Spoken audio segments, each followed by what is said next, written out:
We were saying like likely the backstage shots were shot in black and white because if not, all the art is like so Different different colors. colors. Yeah, it's all different So that colors. was Lighting is warm and cold at the same time, so it wouldn't look good.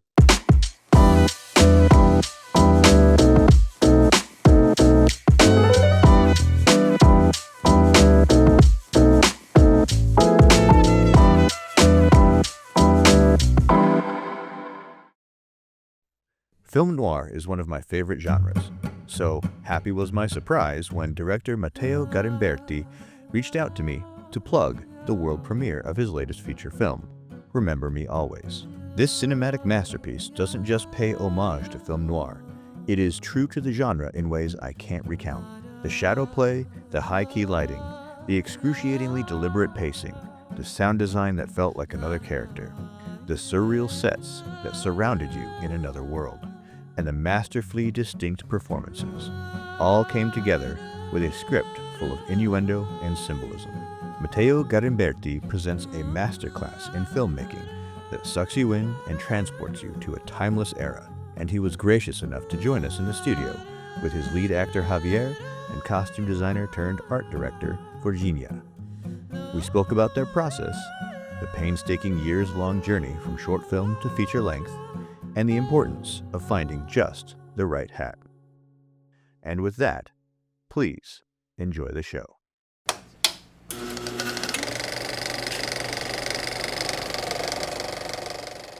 All right, well, I'll get us started. Sure. Welcome back to the podcast. Welcome back to the show. With me today are three wonderful filmmakers. We have Mateo, Javier, and Virginia. Thank you for joining me. Let's go ahead and have you introduce yourselves. Sure. I'm Mateo Garimberti. We are from the feature film Remember Me Always, which is playing in Cine West. I'm Javier Cusro. I'm the main actor of the film, playing Tomas. And what else can I say? I just passed the mic to All right. Virginia. I am Virginia. I was the costume designer of the film and also one of the art directors. Awesome. So thank you for joining me. First, I don't think I introduced the film. So what was the name of the film? It's called Remember Me Always. So Remember Me Always. I watched this last night. Thank you for the screener. As I was going to bed, and I have a really big TV in my bedroom, so I put all the lights off, and as you should watch a film noir in a black box room, and I was absolutely blown away. This was, and I mentioned this before we started the podcast. This was a film noir, but in my opinion, most of the film noirs that I watch that get made in modern times are more homage to film noir. They hit the right notes. They check the boxes. This is how they did lighting. This is how they did this. But your film felt like a film noir. It felt like a classic film noir from the 40s or something like that. Yeah. I have so many questions about it, but the first and the foremost is why? Why did you go film noir with this? Wow. I mean that's a question that was going through my head when I was writing the movie, because what I guess can say at first is I love film noir, like from the start, but that's not enough, you know. Like you can make a movie just because you love film noir, because you might end up doing an homage, just an homage. Yeah. And so I was thinking like why this resonated with me so much. And it had to do with like I always looked at these films like from the 40s as some sort of to me they had like some phantasmagoric quality, like the detective always had this dark past Yeah. within him. In that time I was reading a lot of Raymond Chandler, Okay. and yeah, his detective is like that. And so I thought as well that this couldn't be like a sort of a period film that didn't make sense as well to me. So the way to do it, and even in Argentina, like we don't have the same film noir as in America. Sure. Um, and how I thought about it was to go sort of for a fantasy side, like a Yeah. surreal side, where this genre sort of has to look like a sort of superficial thing that covers something that it's not like that anymore. Maybe Yeah. like we are in another moment in time. It very much felt like we were in another moment in time. Yeah. It both felt like there was a period element to it, but also a semi-modernness to it. Like it was very much out of time. Yeah. You had classic cars and kind of classic looks to people, and the revolver was it fit that era, but at the same time, it it didn't feel like it was specific to the 40s or the Yeah. 50s or anything like that, or the 1920s. It felt just kind of like a blend of, yeah, as you said, fantasy, right? It was Yeah. it was another place and another time that didn't happen. Yeah, exactly. It's like I always said, like this is sort of dissolving noir, as if we have like a crime plot very much like recognizable for people. Yeah. Like oh, this is a movie from the 40s, but as it moves on, it sort of is something else. But it is a film noir as well. Like Yeah. it's this two things. Like I didn't want it to be just like, oh, I'm using the genre just to do whatever I want. No, Like I want it to be a genre film, but Yeah. also something else. well, and you definitely didn't. I mean, so there was so much symbolism and surrealness to this. How did you write the story? Yeah. So how did you come up with this story? I mean, I don't remember exactly how I came up with the story, but well, in fact, I do. It sort of was. I was inspired by a short story, but by Raymond Chandler, and that's not like we didn't adapt it, but it was. It's loosely based. We're all inspired by the story. Yeah. It's very loosely based on that. And yeah, as you mentioned with the homage, sometimes I felt like these kind of stories sometimes pay that too much attention to the film noir aspect and not like the character aspect or to do something that is like deeper than that, you know. So I wanted to have like a character with like a personal story, Yeah. and that's what mattered the most to me. Like his character and this idea of ghosts of the past and sort of like a family drama thing, like very much in the background Yeah. and very elusive, like and yeah, have that tone within a genre that is from the past as well. Like all these things about the past sort of had to do with his character, like he's the main thing. Yeah.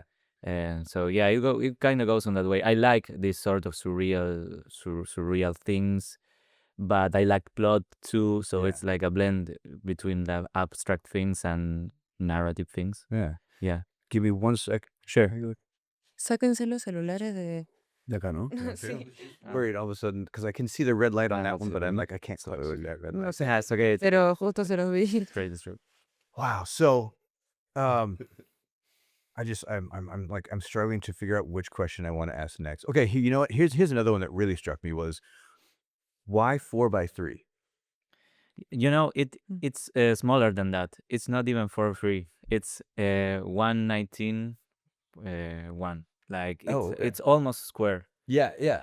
Yeah, that's a decision. That's a weird decision, but yeah, for free you could say that yeah, that's the aspect ratio used in classic films in like in the 40s, 50s, and but then you know I was watching film because this film has like this expressionistic look sometimes that Yeah. it's even more extreme than the American films. Like it's sort of we were looking at Sherman films from the 20s. Yeah.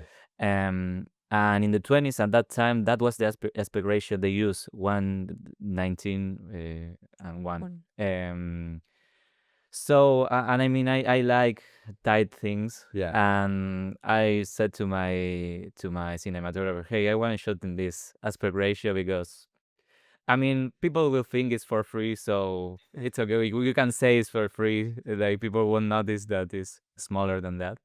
But I think you feel it. Maybe you don't notice it because no one shoots in that aspect ratio. Yeah.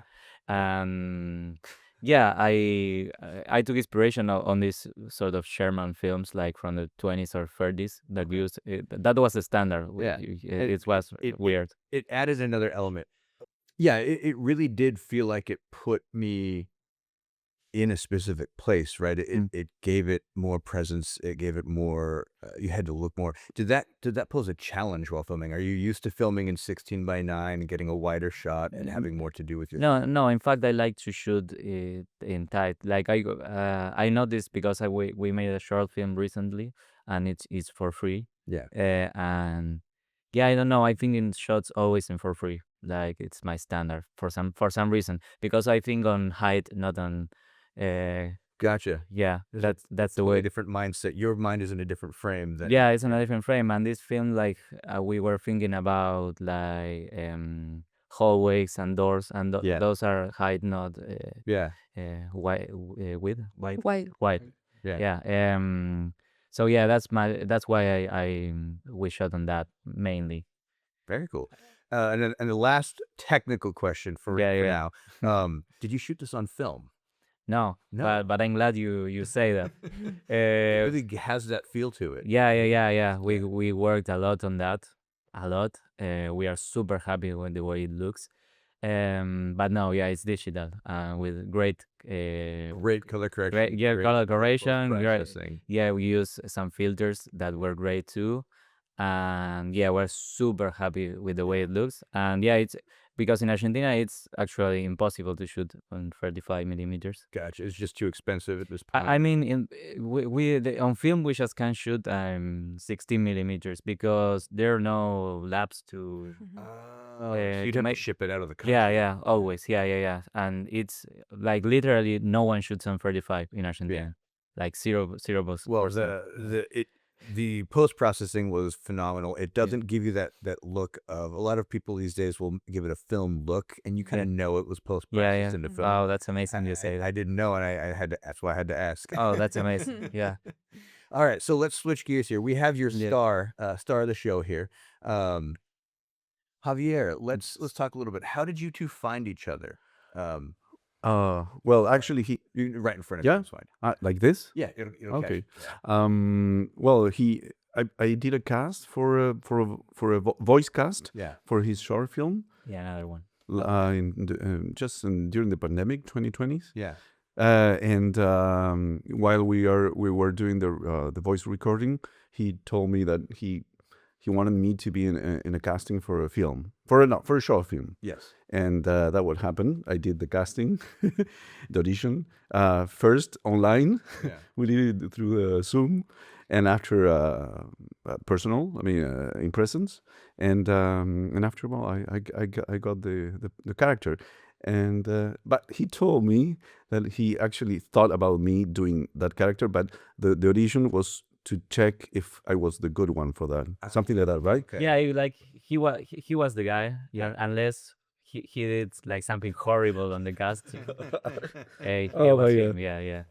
So, what struck you about the script? What really pulled you into the script?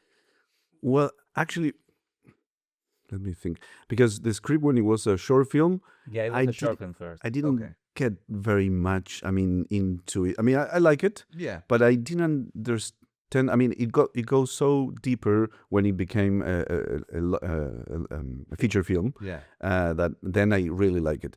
Before, it was interesting. I went to the experience with Mateo, because all the casting, the auditions process was very interesting. Yeah. Actually, I was thinking about the guy. I mean, the thing that I played on the Zoom casting. I It was don't- I don't remember. I remember because it was a character that I was doing in a theater, Okay. or actually rehearsing, because we didn't show it yet because of the pandemic, but we were rehearsing. It was the first play that I rehearsed during that time, and it was a very interesting character, very deep one. So when I did that and he liked it, I felt that connection with this type of character. Yeah. Very well, this one was different, but it was a character I went very deep in my emotions and a little bit dark. Yeah. It was a drama because normally I do comedy. Yeah. So okay. yes, He's A a funny very, guy. very, very departure from what you. Yeah, he's always making jokes and yes. Well, that to be decontract, I don't know, to lose Yeah. lose attention Yeah. with me and with the team, and it normally works. I mean, it's the good equilibrium, not Yeah. to make many jokes. I mean, just the necessary. Were you joking around behind the scenes on Yeah, set? yeah. yeah, all the time. In between all the serious takes. Yes. And after I get into the character as fast as I can, but that's like a very clown technique Yeah. to go in and out very quick because we took it. I mean, we're just playing. I mean, Yeah. but we can believe the emotions and being very inside because we believe in that Yeah. and knowing at the same time it's a game. Yeah. So like kids, they go in and out very quick and. Yes, it's something that it's a muscle that you train. So speaking of which, how long have you been doing this? The acting? Yeah. Oh, I'm 49 years old, and since I was 13, So 12 actually. so at least 5 years. Huh? Just 5 years. No, like At least 35. 35 years. Wow. Yeah, something like that. And but yeah, talking about the drama, I actually in movies I do mostly drama than comedy. I'm more like a comedy theater guy and a drama film actor.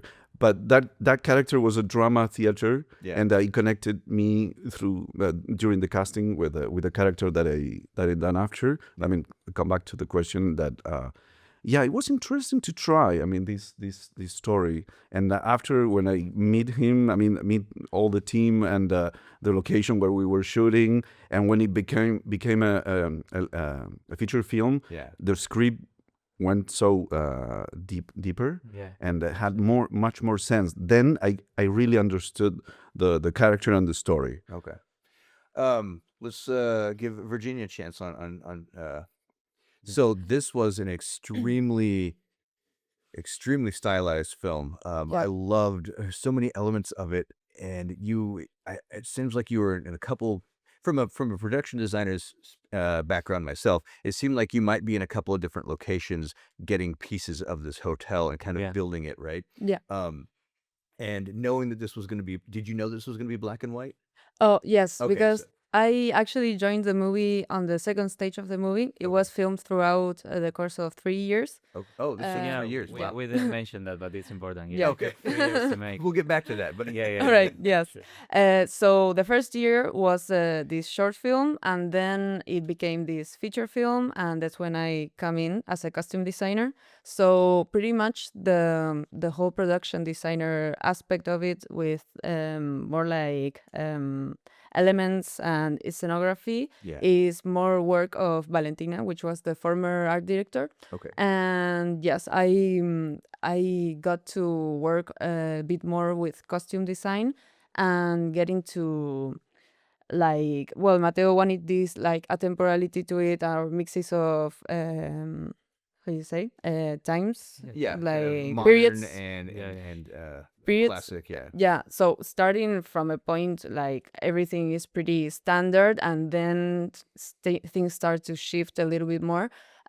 So with costume, we had an actor, personaje, Character. a character that was the receptionist. Yeah. I don't know if you remember him. Yes, absolutely. But he has a lot of costume like changes. He has 5 changes, and with him we got to play a little bit more with this blending of times and of periods, Yeah. from the beginning to the end, and also with the scenography. Like the hotel kind of starts to get a bit empty, or things start to shift a little bit more. And I was actually, well, with this movie, it was my first time building a set. The hallway scene, it was all built from scratch. That- on set. Real I kind of got that sense, but and I felt it added to the film so much. Yeah. This kind of out of place area, Mhm. the pitch black darkness behind it. Yeah. I had to keep reminding myself I wasn't watching a horror film, and no monster was gonna jump out. But I'd love to. You guys were able to play with the strong shadows Mhm. so fluidly everywhere in there, and they added so much. Like the set design was a character in and of itself, Yeah, in I think, itself. as Yeah, well. yeah, yeah, Yeah. yeah. But also so was the silence and the sound, Mhm. and so that was another really big part of this was the sound and the score and the sound effects that you did to this. Everything was so deliberate about this. How did you go about designing that? Was that something you dealt with up front, or that you or in, before you made the film, or is that more you sat down with your sound designer, or did you do the sound design yourself? No, no, no. I didn't do the sound design, but I took a part like very actively on Yeah. it. It took a long time doing the sound design, and it was painful at times, doing very Well, painful. well worth it. Yeah, yeah, it was worth it. It was worth it, but it was painful because things weren't like working out, but it ended up working out great. So the Yeah. pain was uh, with a good for a good thing. What we, I mean, I with the music, for example, I always think it as part of the sound design. Like Yeah. we work very closely with the musician and the sound designers. Like all of that is one single thing, right? Like we wanted to give like the hotel this like sort of phantasmagoric quality, but Yeah. also work with the out of field sounds Yeah. because a lot of things you can say that are sort of on his mind, but not really. So it's like um, working with the music. I always think this as a very fluid thing, like the sound and for example the TV and all of the Yeah. and all of the music that comes from the TV is part of the music of the film, Yeah. and we use this piece of Chopin, Yeah. this piece of Chopin that we well, in fact, all started with that piece, which is from it sounds on an Argentinian movie, which is Mhm. called Más allá del olvido. It's an old movie. It's very good, and like I wanted to use that piece, and then we started to think, okay, so are we going to make music for this movie? Are we going to use Chopin? Like are we and the composer I said, are you going to play with this and do like weird things with this? So it's a mix. The music it's a mix of Chopin, um Anthony Mann's T-Man, which is the movie that plays on the TV. It had music. I was gonna, yeah, you could hear Yeah, little bits in it. It punctuated so well the yeah. other movie playing. Yeah, yeah, yeah, yeah. Because the sound design of I mean, not the specifically of that movie, but it sounded like the noir Yeah, side we wanted. yeah, So we used a lot of those sounds, and even the music. Like we use a lot of the music of that movie, and we blend it with new music constantly, and we blend it with Chopin. It's like a super weird thing, and even the sound is just a bit lo-fi, yeah, just a bit, for it to like be part of that yeah. sort of Well, you're playing it aesthetic. on a tape cassette, and it Yeah, feels like it's coming very motivated by the object in the room. yeah, yeah, yeah, exactly. So I always think sound as like sound and music as they have to do add something, right? Like Yeah. they have to, like I don't like music that's not part of. I don't Well, know. I've heard it, multiple people describe that the music and the sound design is also another character in the film, and it has to be treated as respectfully as the other Yeah, characters do. yeah, yeah, yeah. Yeah, in fact, I would say it's the most important thing in the Yeah. movie. The sound is. I very much agree with you. I think when you look at and sometimes the sound or the sound design can mean no sound, but Yeah, yeah. it's a huge factor because as humans we have eyes, we have ears, and we have noses. We can't really smell the film, but between your eyes and your ears, you definitely you're building a bigger image in your mind. Mhm. Yeah, of course, and it even this movie, like the idea was always to play with as I mentioned, it was the plot. The plot is very important because things happen. Yeah. But like, how do we put this like phantasmagoric, surreal side, or the like the personal, the personal story of him that on in the background while everything moves forward like in a linear way, right? Yeah. And the sound help a lot with that because some of the sounds have this strange texture to it, Yeah. and they come in and out, and it's sort of that thin line between being too present and too weird, Yeah. and not or not being there. So it's very subtle, that movement, to not bother the viewer to pay attention to the plot. So that it's what's important, that people pay attention to the plot, but also felt like something was going on the background. Yeah. Yeah. Awesome. So how, with working with your actors, the performances really, they were both really, really good. Each character you built was distinct, and I think the actors played on that and built a very distinct character for themselves. But they also, as you've been describing, you were trying to build a very timeless feel to this. And I feel like you did, but that also the characters themselves were timeless within that framework. How did you, and either one of you can answer this, how did you develop that uniqueness, because they feel like they belong in a film noir from whenever, from the 20s or the 30s or the 40s. Yeah. They've got that dryness. Javier, your character very much has that monotone, and it wasn't monotone in like boring monotone. It was a very dry character who was very, very careful and careful with his emotions, right? He did not give much away. He did not express. Well, Yeah. there was like a contention, Constraint. constraint. Just a little closer. Oh, like this? Yeah, just move it back towards her. There you go. Like So it this? should just be right in front of your mouth. There you go. Okay. That's why. Yeah. Hello. Okay. Yeah, we were working a bit the constraint Yeah. of the emotions. I mean, like pull up or pull out. I don't know, like tirar. The emotions that just have. I mean, to get into the emotion and at the same time constraint. Yeah. Not like the character Tomas didn't want to show the emotion, but just a bit.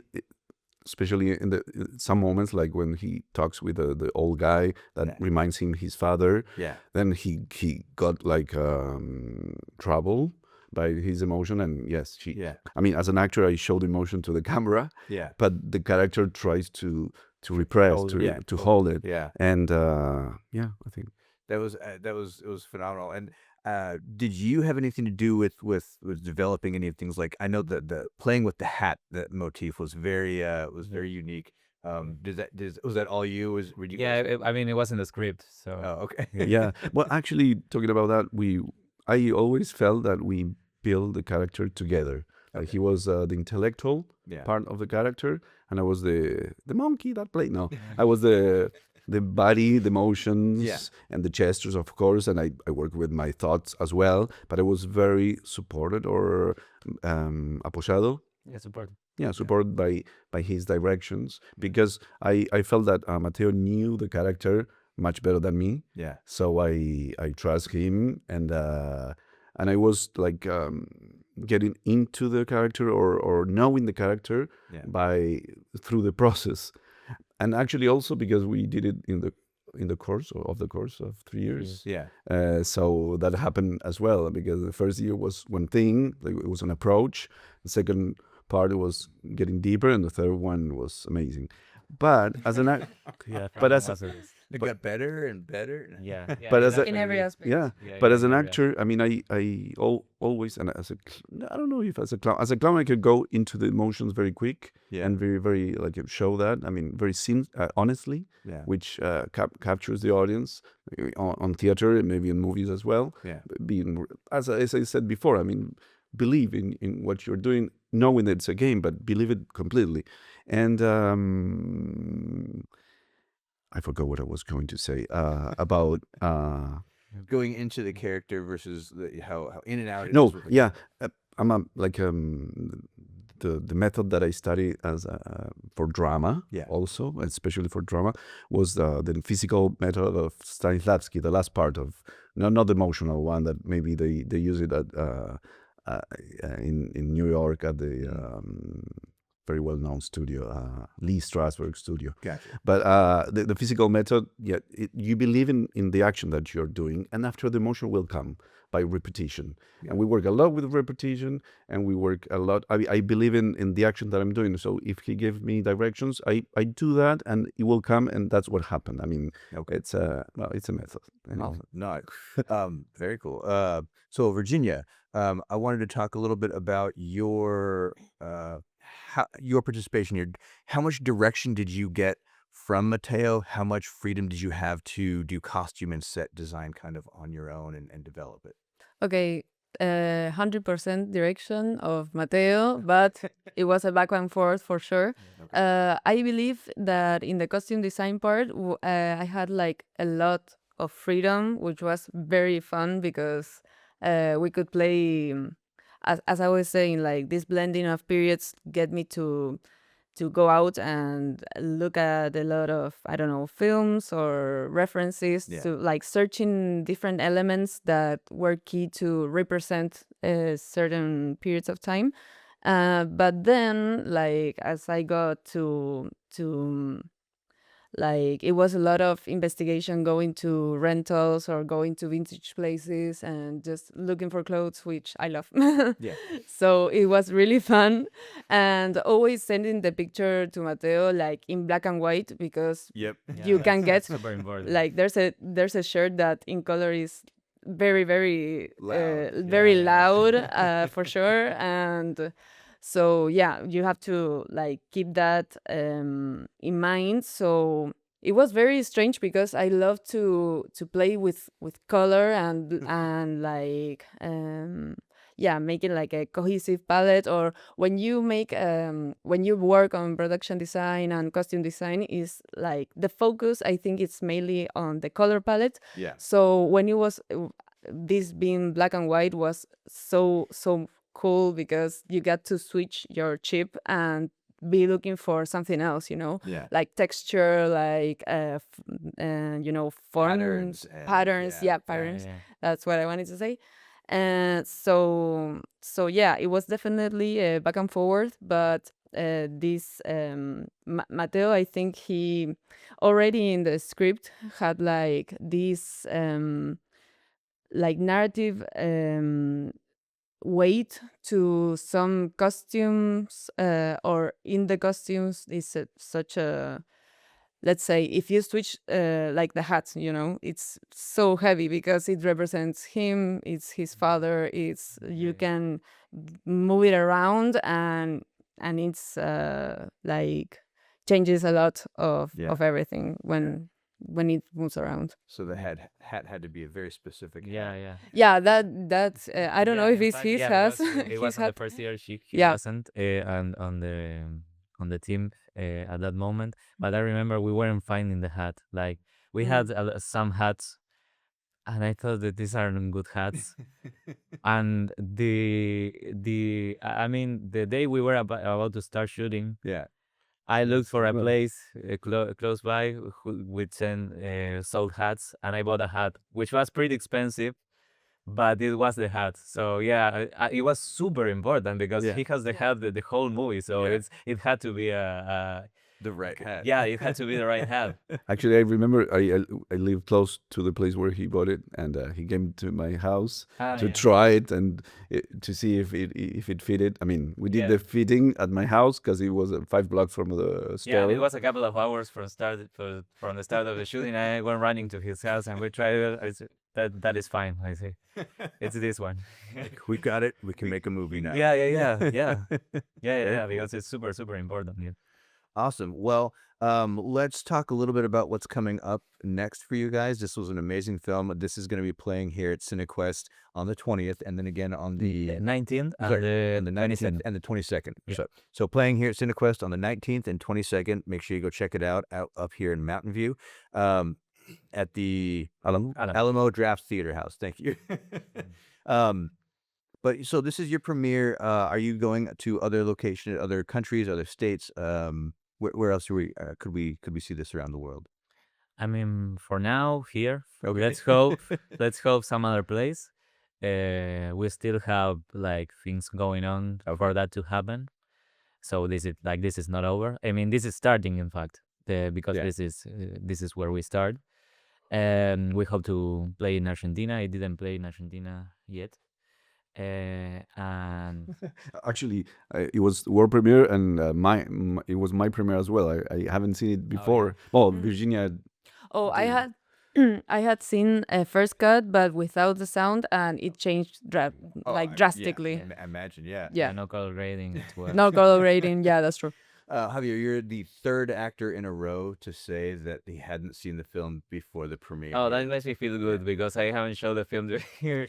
No, because I wanted him to see him on the big screen. So. Yeah. Yeah. Actually, yeah, that would happen. I mean, I had the possibility, the option to see it in close to my house in a small TV. at the university. But yeah, I decided also to watch it here with audience and a big screen and in the States. I mean, Yeah, huge. sorry, you were. No, I was just gonna say the other actor that said that was very pleased that she hadn't seen it first because she said very similar. She likes to sit in the audience and actually hear the laughs and hear the O's and the ahs and the feedback. Yeah, right, and really be there with everybody. And I agree. I premiered a film last year. It was a short film, but it was actually here in San Jose at a different theater than the one that yours played at. It was in a quest. No, it wasn't. It was actually just the gentleman who commissioned the film just bought out a theater and we had a big party and premiered it. Amazing. And it was very different showing it to a few of my friends, at their house and saying, hey, take a look at the short film. And then being in an audience where there was an energy and the audience could feed off each other and the executive producer and me, the director, and we had a little chat before we started the movie. And it's a very different experience. So I'm glad that you got to wait until that, because as you know, Mateo, you've probably seen this film 1,000 times. Yeah. I don't want to watch it anymore. Yeah. But for them, it's a very different experience, and for the audience, it's a very different experience. It was very, very nice to watch it. I mean, to see our film and myself like a big face on a big theater was impressive. And I was as an actor. And he as a director and everyone, we are very critical of ourselves, and I was very very happy of my acting. I was surprised. Yeah. It was fine. It was just fine. It was, No, your acting was phenomenal. Your directing was phenomenal. This movie, the set design, the costumes, everything was spot on. I literally was like, all right, well, I didn't know I was going to be watching an amazing film tonight, so here we are. We're glad. And I know that the films that are in CineQuest, they don't pick bad films, but sometimes something just really blows you away, and I really was blown away. Oh, so much.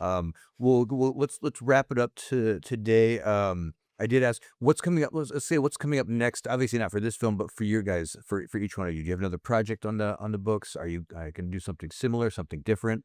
Yeah, I have a short film that we finished. It's in distribution now, so we hope it premieres this year somewhere. So yeah, looking for people here to talk about that project. Do you want to film it here in the U.S.? Or you're going to film it in Argentina? No, it's in Argentina, Okay. so I think I don't know how Fun cooperations opportunity. work. Yeah, Yeah. I probably, but yeah, I have that. Yeah. Cool. All right. Well, we'll make sure we talk to Yeah, Shimuz a little more. Yeah. Tell more people at the after parties. Yeah. Javier, what's coming up next for you? Well, I come back to Argentina after traveling a little bit here, doing some contacts in the East Coast, and visit some acquaintance.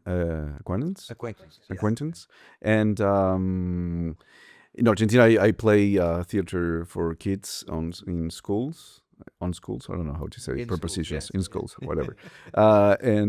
So I come back to that. We with a very good actor and a very good director. We play for the city culture ministry of culture. So it's something that I do every year. I pay bills also, but it's good to be in contact. I mean, every week I do one show in different schools and connected with the audience and the people, the young people. I mean, the students are the most critical one. If they don't like it, you know it, and they usually like it a lot. It's comedy. As we say, no filter, right? No, totally. Yeah. And besides, I would like to continue working on a one man show, Yeah. one solo clown. It's a clown solo that I've So been back working. to comedy after this. Yes, and always looking for new projects. You heard it, folks.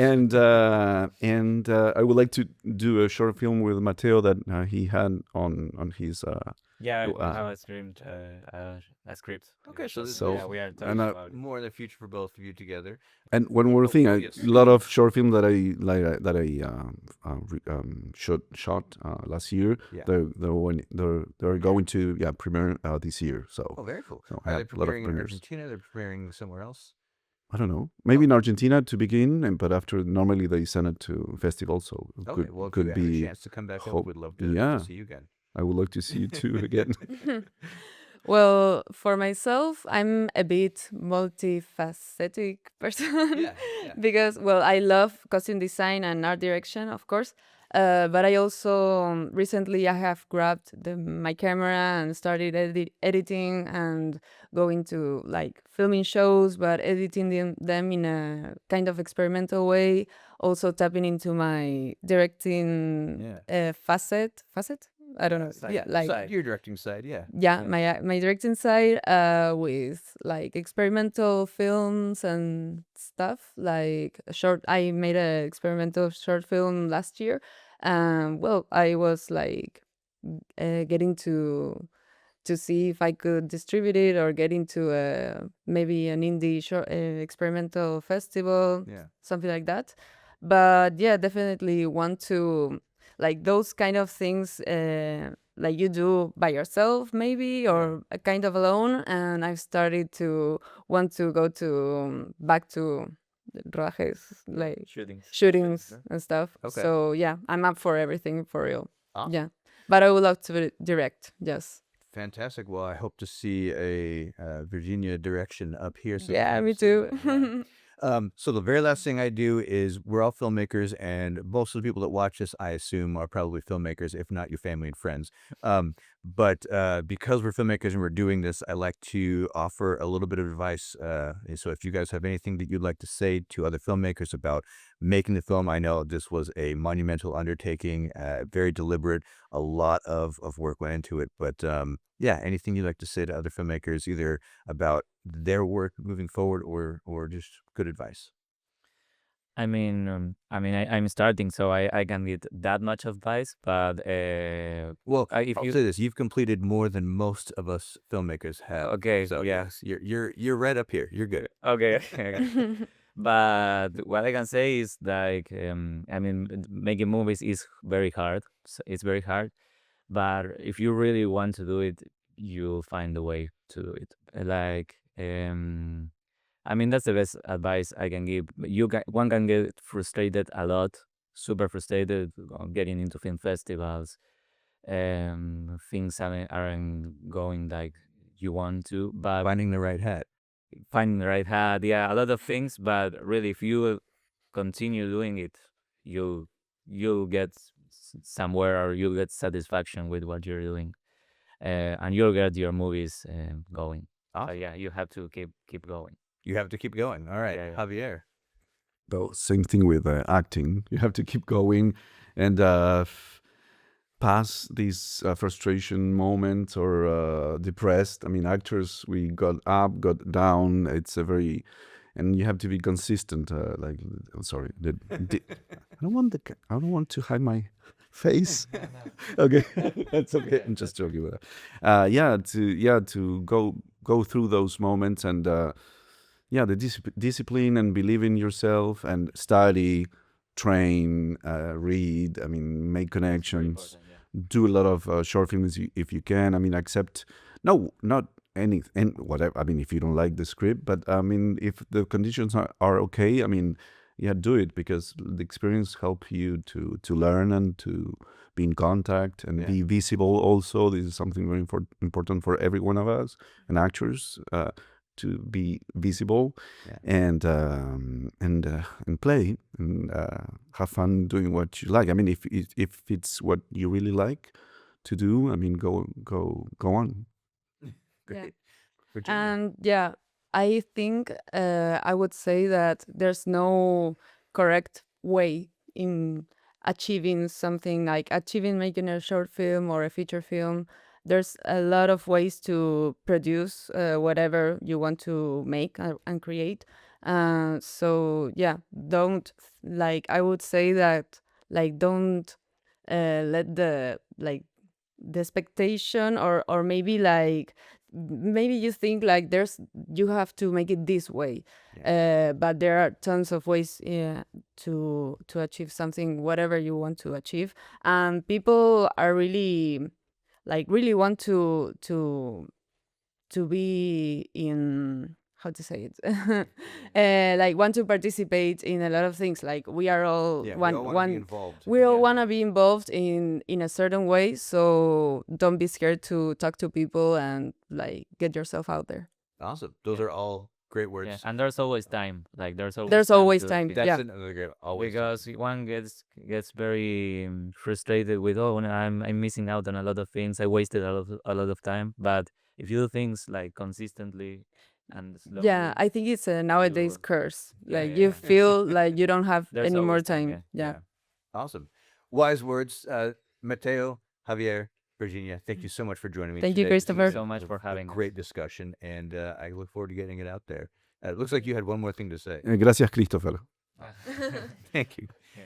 And with that.